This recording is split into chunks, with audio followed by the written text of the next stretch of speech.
Hi, Nana hier von Nanas Knits and Threads. Heute möchte ich euch ein bisschen mit auf die H&H in Köln mitnehmen, denn das ist die Fachmesse für Stoffe und Garne und ich meine sogar die weltweit größte. Die H&H gibt es einmal in Köln und einmal in Chicago und ich war natürlich in Köln. Ja, ich denke, so wie auch mich, interessiert ihr euch bestimmt auch, was in der kommenden Saison so an Farben und Garnen für uns von den Firmen kreiert wurde und was denn so der Trend sein wird und vielleicht, was ich denn so Neues entdeckt habe oder aber was ich denn zu dem ein oder anderen Garn oder Firma zu sagen habe. Hier im Hintergrund seht ihr auch einige fertige Objekte. Da sind auch Garne dabei, die eben die ein oder andere Firma betreffen. Das im Speziellen ist Pasquali und Kremke.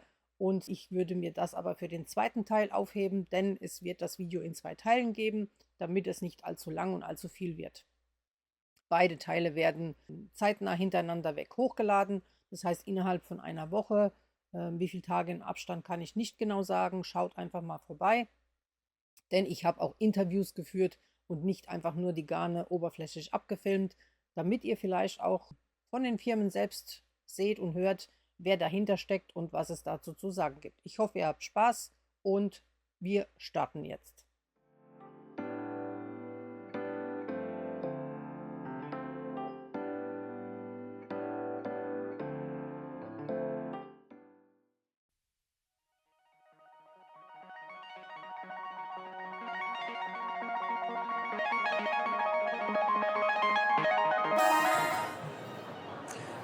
Ja, so wie letztes Jahr möchte ich euch hier mal ein für uns etwas unbekannteres Garn oder ein Brand vorstellen. Und zwar dreht sich hier um Bulgaria Tex, die tatsächlich schon seit 1931 ihr Brand bestehen haben. Die Marke ist bekannt für Baumwolle, Leinen vor allem, stellt auch hier vor allem Baumwoll und Leinen aus und auch Merino- und Schurwollgarne. Aber ich finde einfach, die Haptik des Garns fühlt sich sehr gut an. Und ich weiß, dass Bulgarien ist ja Nachbarland von Serbien zum Beispiel, dass auf den Balkanländern sehr viel Leinen- und Baumwollgarn verarbeitet und versponnen wird. Und deswegen freue ich mich umso mehr, auch diese Firmen hier auf der H&H vorstellen und filmen zu dürfen. Ja.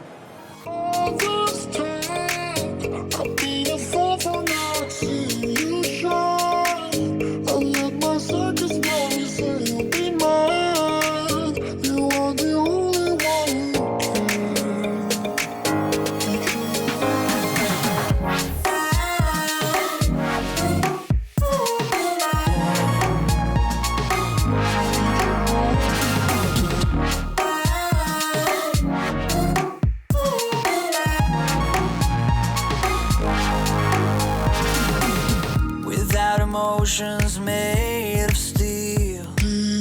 What was I supposed to feel? I didn't want to take chances. Past romances were telling me I'd just crash again. I said I think I know what you mean. We're good for a dinner. You gave me that smile. I stood there for a while. That was when you woke me up. All this time, I didn't know I had my heart on standby. That it is love that I am feeling inside. What it means to be a human.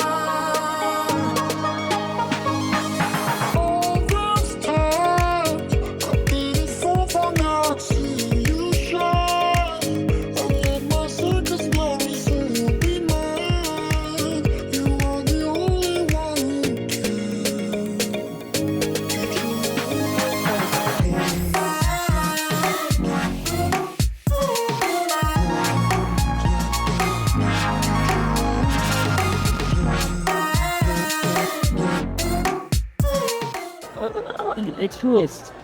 Hier möchte ich euch jetzt gerade das neue Modell von Kerstin Ritter vorstellen, was sie für Pasquali gemacht hat, und zwar den Mera Scarf. Der wird gestrickt aus einem Knäuel Manata und einem Knäuel Merino Baby. Und dann erhaltet ihr dieses tolle Muster. Die Anleitung wird es sicherlich bald auf Ravelry geben. Das werde ich später noch in Erfahrung bringen. Aber die Farbkombinationen sind, wie ihr seht, vielfältig. Man kann auch zweifarbig stricken. Das ist dann die Intarsia-Technik. Oder halt eben Ton in Ton. Ist auch, also auf der einen Seite die eine Qualität und auf der anderen die andere. Tolle Idee. Bin gespannt, was später darüber erzählt wird.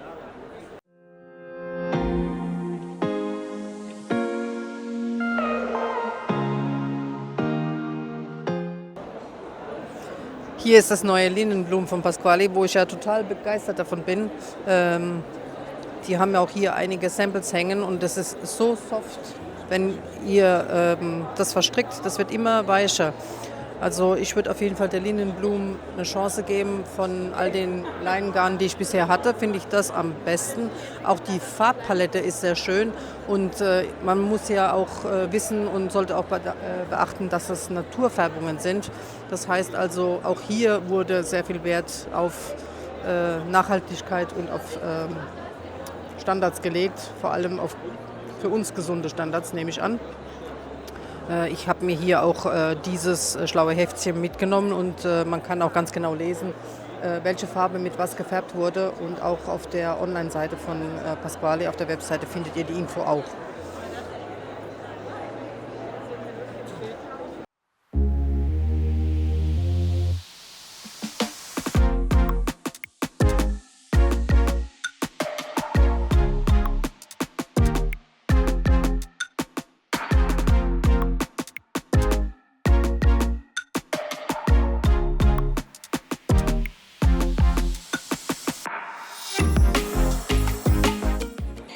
Ich habe euch ja von der tollen Idee des Weltrekord-Sockenstrickens erzählt, was Susanne Oswald mit einer weiteren Kollegin zusammen ins Leben gerufen hat. Der Anschlag wird jetzt sein auf dem Swissjan Festival und Kremke ist auf jeden Fall einer der Sponsoren. Finde ich klasse. 36.000 Socken sollen ja in einem Jahr gestrickt werden. Und wenn der Rekord erreicht wurde, dann werden die Socken an Obdachlose gespendet und ich finde das eine tolle Idee. Hier sehe ich auch gerade die schöne Farbpalette von der Beara, die ich aktuell verstricke. Meine Farbe ist tatsächlich diese hier. Muss mal schauen, Farbnummer kann ich jetzt gerade nicht sehen, doch 04. Ist ein rustikale Wolle, ist ein Schurwoll-Alpaka-Woll-Gemisch aus Irland bzw. Großbritannien. Und mir gefällt auch dieses Flieder sehr gut. Da habe ich mir auch 2 Stränge besorgt. Was draus wird, weiß ich noch nicht. Aber wer sich mit rustikaler Wolle mal ausprobieren will, der tut hier was Gutes, denn hier werden alte Schäfer und Mühlen unterstützt.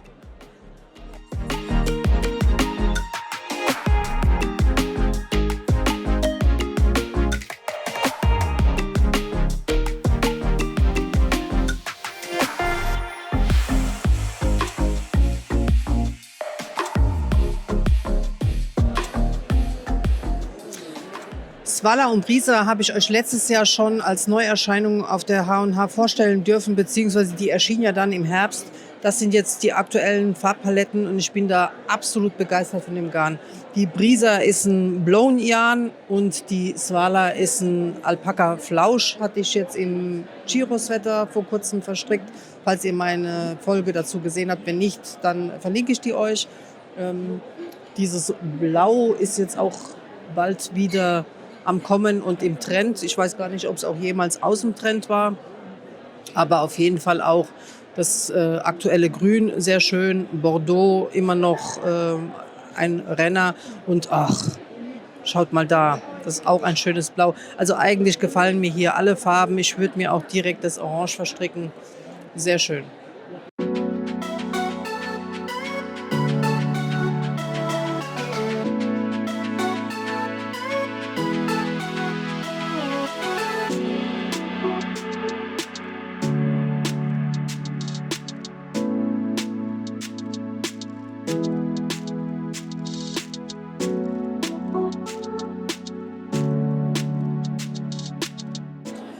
Cowgirl Blues habe ich letztes Jahr kennengelernt und ich muss sagen, ich habe da echt, bin da schockverliebt von den Färbungen. Da werden auch Frauen unterstützt, um einfach ein eigenes Business aufzubauen. Also die werden da beschäftigt und die dürfen dann die Wolle färben. Und ich finde einfach, was dabei rauskommt, einfach der Knaller und richtig cool. Also schaut gern vorbei, findet ihr bei Soulwool auf deren Seite, aber auch ansonsten im Internet in den Shops. Die Farbpalette ist einfach sehr schön. Ja, gefällt mir sehr gut.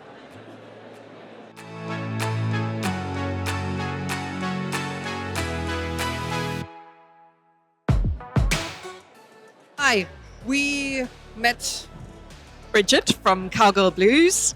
And just to tell you a little bit about our yarns, we're a small South African hand dyeing yarn company based in Cape Town. And at the show this year, we have got some new colors. 3 of them are pictured here. We've got saffron, low tide, cacao. What kind of yarn is this? This is our merino linen yarn base, beautiful fingering weight yarn for knitting tops. Obviously, you can knit long sleeve or short sleeve. Yeah. Okay. And here you can see our kid silk, which is held with a strand of merino lace. Also, very nice combination and nice way to play with color. This one is also one of our new colors called High Tide. Green is The teal, yes, teal, yeah, this sort of teal color, yeah. and it's a really lovely green because it's not a pure sort of half and half yellow and blue mix to get a green. It leans more towards the blue side and is quite dark. It's not that foresty. No, exactly. It's more sort of ocean than forest. Yeah. And the light teal. So we call that one high tide because it's like the color of the ocean when the tide is high. Yeah. And this one is low tide because like when you imagine the sea with just a little bit of sand underneath and it's that sort of aqua color. So this is the lighter version of the high tide. These colors are have some holiday vibes, you know. Yes, yeah, they do. Sunny. They do. And we've got a few. One of our other multicolors is here. Blue shades. The blue shades, yeah. And then a couple over there on the wall. We've introduced a cacao. Far from the shallows, yes. So all of our colors are named for music and musicians, mostly female musicians. So this one is Lady Gaga, who sang the song with Bradley Cooper in the movie A Star Is Born. Yeah. Oh, and then, nice. for example, this one over here with the purples is All the Single Ladies by Beyonce. Yeah. Yeah. And it's got our new cacao solid color in it. Yeah. And you can see them knit in this brioche project over here, which is the Drops of Jupiter shawl. So these are all of our different yarn bases.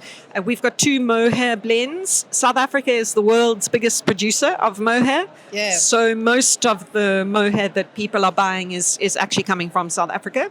This one is the fluffy mohair, a heavier weight that knits up like a Aran or nice on anything from a 6 to an 8 millimeter or 10 millimeter needle. I have a cardi, my design spring break cardi made Okay. out of this. Yeah. There we go.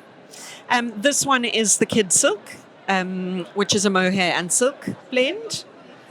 Then we've got 3 merino yarns. So we have the merino DK, the merino twist, which is a sport weight, and the merino lace. This is nice. Lace is becoming Very nice. much more popular. It also Yes. knits up really nicely with kid silk, Yeah. but also on its own. Yeah. Nice yarn to knit with. Then we have the proper sock, which is obviously a sock yarn.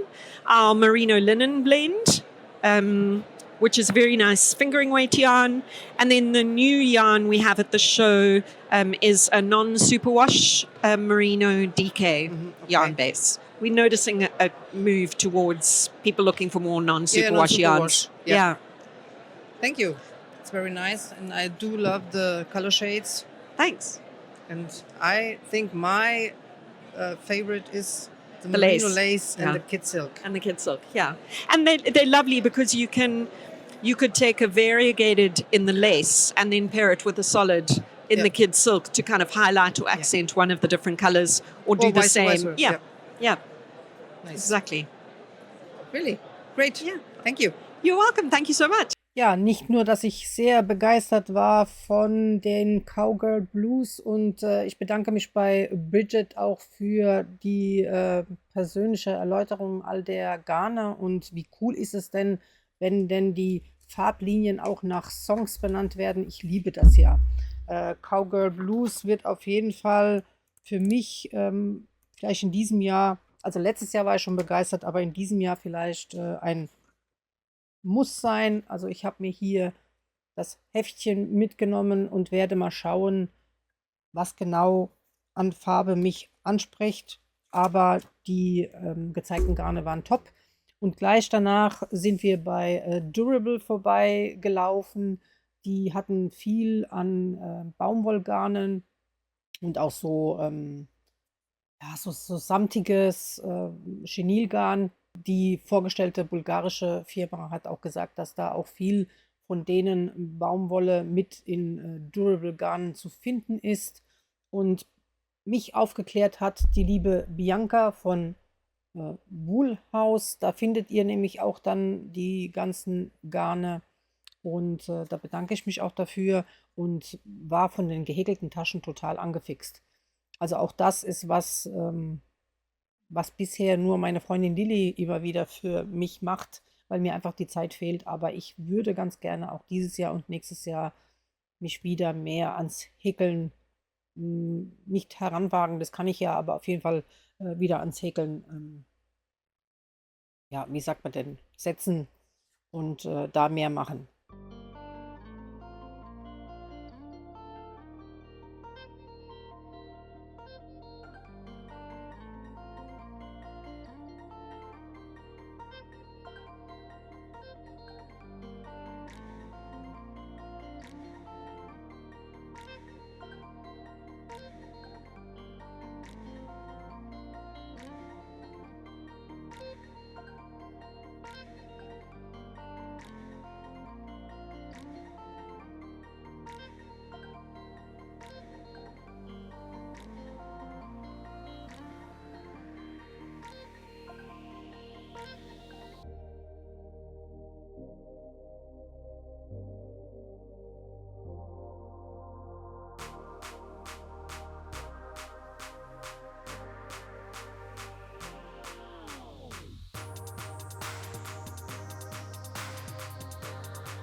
Ja, und bei Shepherds Garn sind wir auch vorbeigegangen. Da war ich ja auch letztes Jahr und habe auch da schon mit Herr de Bond persönlich letztes Jahr ein Interview gehabt. Wenn ihr wollt, schaut auch gerne in das H&H-Video von letztem Jahr rein. Und Herr de Bond ist einer der Eigentümer der Firma Shepherds Garn. Und er hat uns dann herumgeführt und unter anderem auch deren modernes Warenwirtschaftssystem gezeigt anhand von einer Animation, denn Shepherds wird in über 80 Ländern geliefert und trotz dieser Größe hat er gefragt, was können wir als Firma denn für euch Kunden tun? Ich fand diese Frage toll. Die eine oder andere Firma sollte das sich vielleicht auch mal durch den Kopf gehen lassen. Auf jeden Fall hat er am Ende auch ein tolles neues patentierte Maschenmarkierer uns gezeigt. Die werde ich mal im Blick behalten und hoffe, an ein Päckchen heranzukommen.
Hi, wir sind hier bei der und Trujans. Ja, herzlich willkommen. Danke für den Besuch. Freut mich, dass du mit uns reden möchtest und vor allem, dass ihr hier ausstellt. Also war ich ganz überrascht.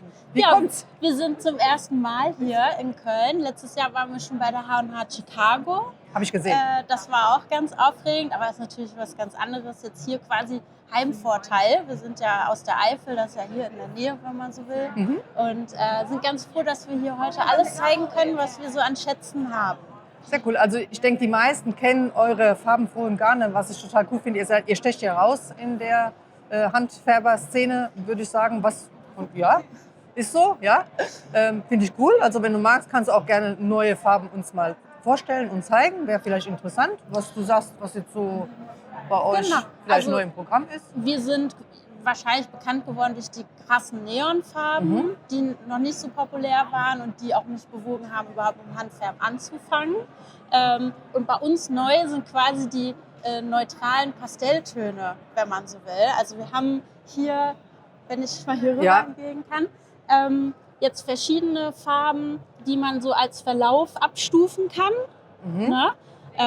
Das haben wir in Grau, das haben wir aber auch in Blau. Das ist so unser Bestseller-Paket, glaubt man gar nicht. Aber diese Blautöne sind absoluter Renner. Ist ja jetzt auch wieder voll im Kommen.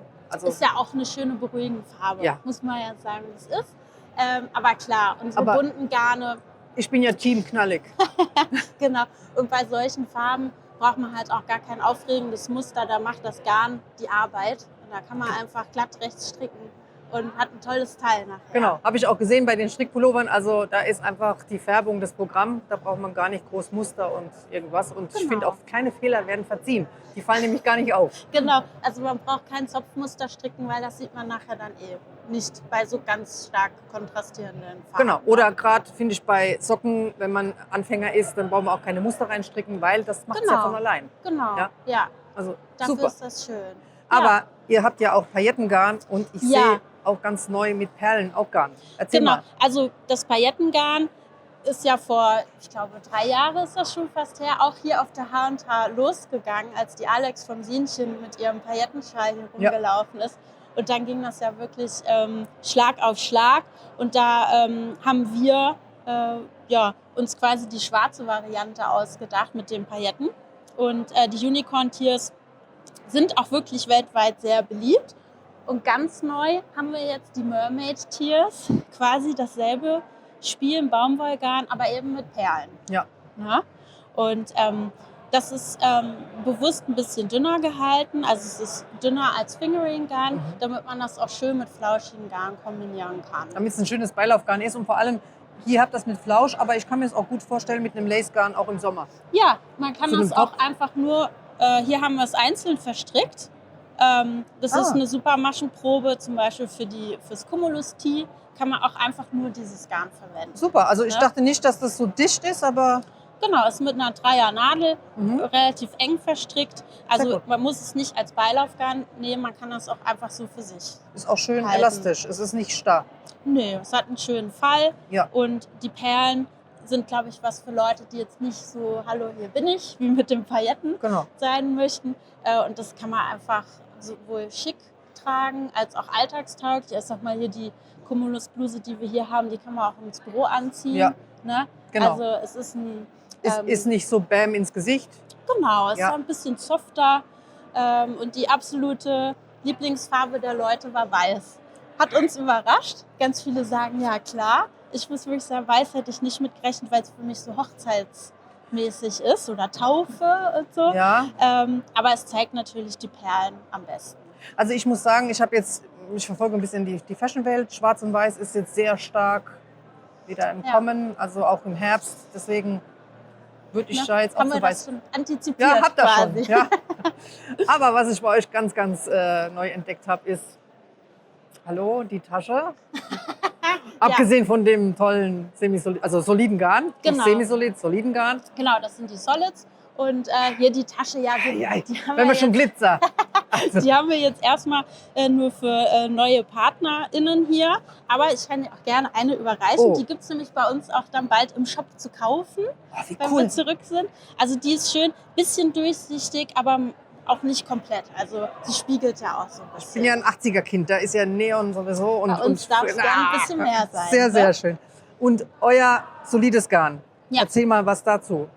Also wir haben uns dazu entschieden, das Sortiment zu erweitern durch Garne, die quasi nicht von uns gefärbt werden, sondern von unserer Spinnerei. Mhm. Ne? Das ist das exakt selbe Garn wie das, was wir selber färben. Nur wird das eben von unserer Spinnerei in Portugal direkt eingefärbt. Und so kann man das eben gut kombinieren. Wenn man jetzt Colorwork-Sachen strickt, zum Beispiel von Eleanor Mortensen, Mhm. diese schöne Designs hat, Ja. ist das einfacher zu kombinieren, wenn man ein einfarbiges Garn hat und ein buntes Garn. Genau, Ne? also kann man die beiden Garne dann sehr gut miteinander kombinieren. Ist dieselbe Qualität, selbe Zusammensetzung, selbe Waschanleitung.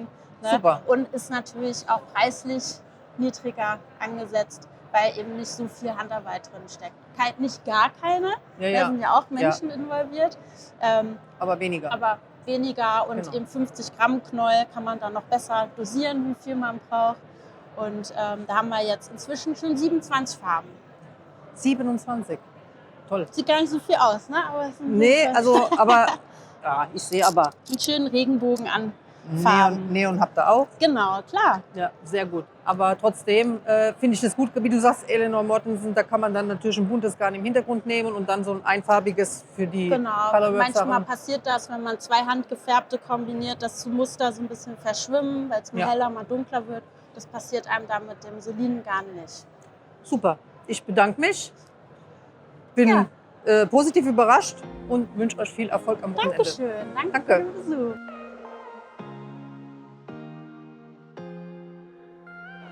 Ich bin jetzt aktuell hier bei Rico Design. Eigentlich war ich verabredet mit Marie, die ist kurzfristig krank geworden, kann passieren.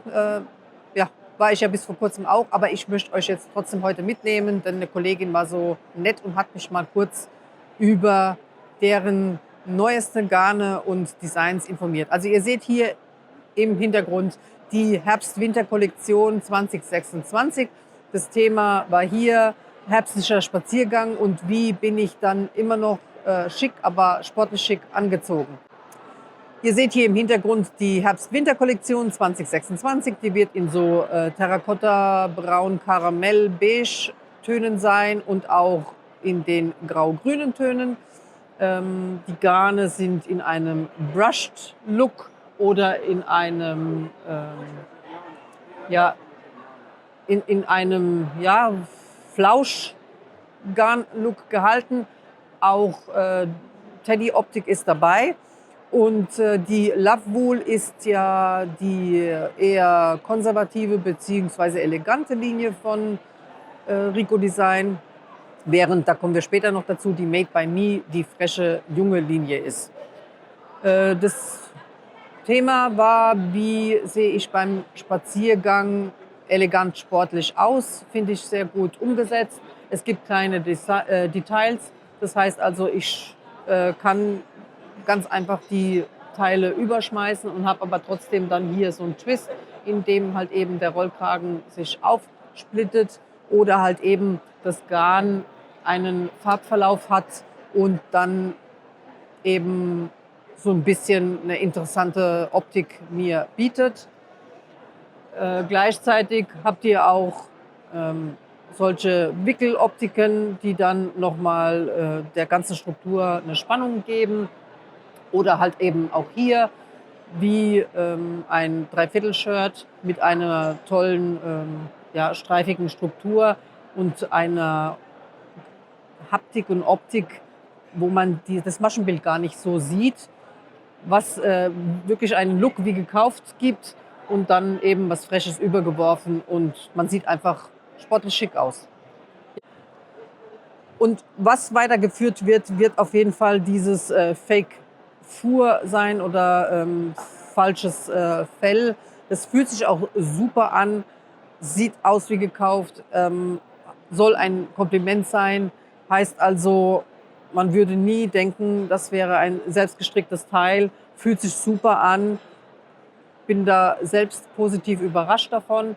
Und zum Beispiel auch hier in Kombination mit einem Beilaufgarn, wie zum Beispiel einem, ja, werden wir mal später sehen, wie es genau heißt. Also da sind so kleine Knubbel drauf, kombiniert mit diesem Hauptgarn hat das schon mal gleich eine ganz andere Optik und sieht ein bisschen fresh aus und nicht zu steif und zu konservativ. Und hier sind wir bei der jüngeren Linie, bei der Made by Me, was aber nicht heißt, dass ich zum Beispiel meine Generation das nicht auch anziehen wollen würde. Würde ich nämlich tatsächlich, weil ich finde das hier zum Beispiel sehr spannend und fresh. Nicht nur, dass zum Hauptgarn ein dünnes Verlaufsgarn mit verstrickt wurde, was dem Ganzen so eine changierende Optik gibt, aber die Maschenprobe nicht verändert. In der Made by Me Reihe, da sind halt auch immer kleine Twists mit eingearbeitet. Hier diesmal ist so ein gesticktes Kästchen mit eingearbeitet oder mehrere, was so eine Webstruktur hat. Und ich finde dem ganzen einfachen Gestrick aber wieder was Freches gibt und einfach mal auch eine neue Technik, an der man sich ausprobieren kann. Gleichzeitig sind aber auch solche Mützen eben mal schnell gestrickt und aus freshem Garn und in bunten Farben. Ja, auch ein nettes Accessoire, wenn man sich nicht an Farbe rundum herantrauen will, aber doch ab und zu was Freshes mal anziehen will. Ich habe euch in einem meiner letzten Videos die Make It Fur als ein dünnes Beilaufgarn vorgestellt. Das ist jetzt die Herbst-Winter-Variante in dicker und der Pullover ist einfach der Knaller. Das Ding ziehe ich über als Jackenersatz und habe dann hier praktisch nochmal so zwei kleine Häkelblüten, die diese Fellstruktur aufbrechen, dem Ganzen auch nochmal was Freches geben. Oder vielleicht auch so ein Schal, der in Intarsia-Technik zweifarbig verstrickt wurde. Ich würde sagen, da sind bestimmt nicht mehr wie 2 Knäuel verstrickt. Das sieht doch auch mal fresh und anders aus. Und hier im Hintergrund seht ihr zum Beispiel bei diesem Garn, da wurden wieder diese freshen kleinen bunten Bobbles verstrickt. Und das gibt dem ganzen Pullover wieder eine ganz andere Optik, obwohl eigentlich das Muster selbst, also der Schnitt einfach gehalten ist, mit aber einem freshen Twist an der Seite, also Knopflöcher. Überhaupt ist die Made by Me, was den Schnitt angeht, sehr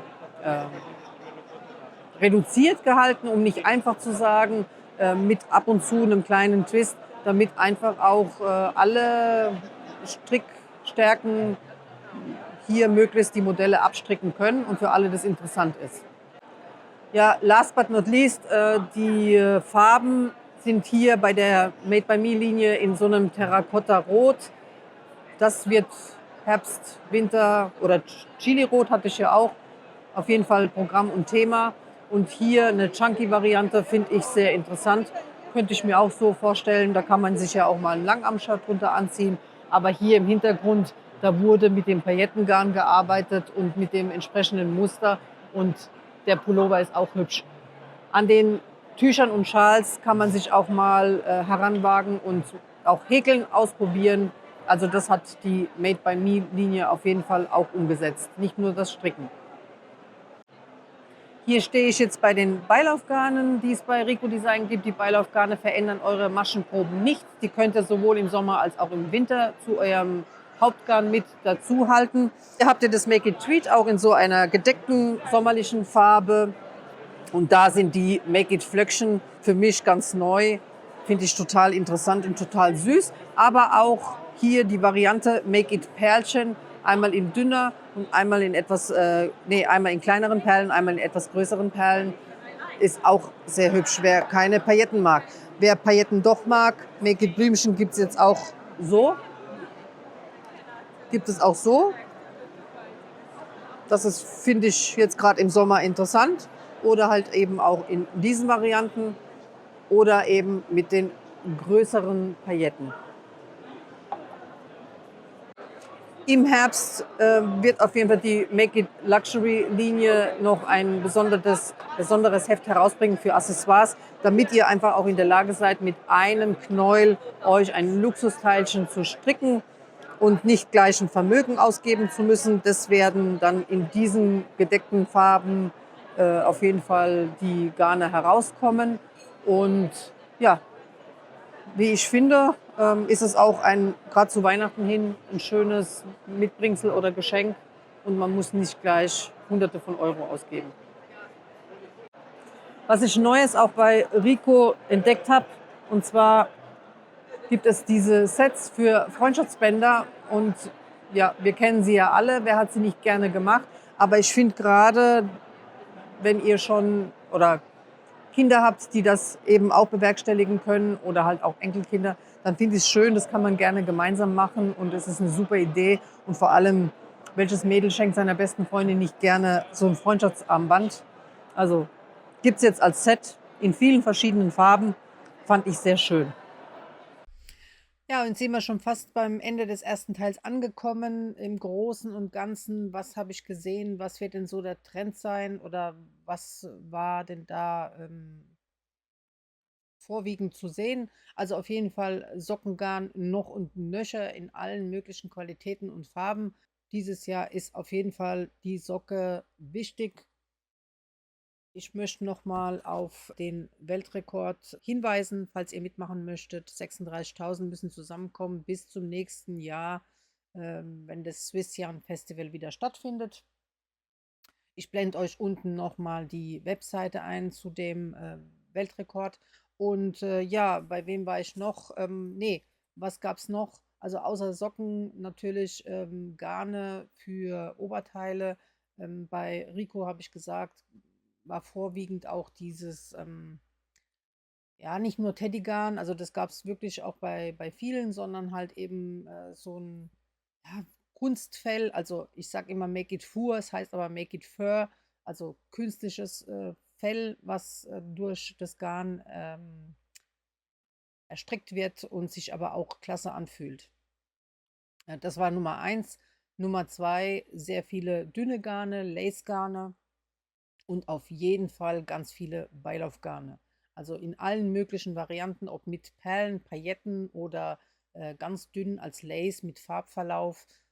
Ihr habt da verschiedene Möglichkeiten oder mit halt eben so einem Kunstfell in ganz dünn. Also das war auf jeden Fall Trend und die Farben zum Herbst, Winter hin waren verschiedene Rottöne, Rosttöne, Terrakotta. Das Gelb wird wieder dunkler, satter, Grautöne, Blautöne. Das war so das, was ich vorwiegend gesehen habe, abgesehen von Schwarz und Weiß. Und ja, also das ist, glaube ich, das, was ich für diese Folge euch mitgeben möchte. Ich war auch bei Firmen wie Adi und Chaugu und Knit Pro. Da gab es jetzt nichts, was mich jetzt irgendwie besonders angesprochen hat. Also bei Adi fand ich gut, die hatten Mini-Sets jetzt auf den Markt gebracht, damit man nicht gleich die großen Nadelsets sich kaufen muss. Das ist ja kostspielig. Das Einzige, was ich ganz furchtbar fand, ist ein ganz neues Teil für den Arm. Da könnt ihr dann eure Sockenwolle drauf spießen und dann beim Laufen stricken. Also ich stricke in jeder möglichen Minute, aber ob ich das beim Laufen machen muss und dann auch noch mit so einem, das sah aus wie so eine Blindenbinde, weiß ich nicht. Ich blende es euch ein, muss jeder selbst entscheiden. Das war was ich neu gesehen habe. Und ja, deren Olivenholznadeln, die sprechen mich ja an, sind mir aber, wenn ich ehrlich bin, etwas zu teuer. Und ich weiß nicht, ob sich die Investition lohnt. Ansonsten garnmäßig, denke ich, ist auf jeden Fall natürliches Garn immer wichtiger. Die Leute wollen jetzt aber auch Non-Superwash-Garne sehr gerne haben. Also ich denke, es geht auf jeden Fall auch da der Trend dahin. Auf jeden Fall, der Spaß beim Stricken soll bleiben und wählt, was euch gefällt, die Farben, die euch gefallen. Und genau, ich war auch bei Redesigned, bin auch vorbeigelaufen, auch bei Mood, aber mit Redesign zum Beispiel, da hatte ich ja versprochen, euch noch was dazu zu sagen.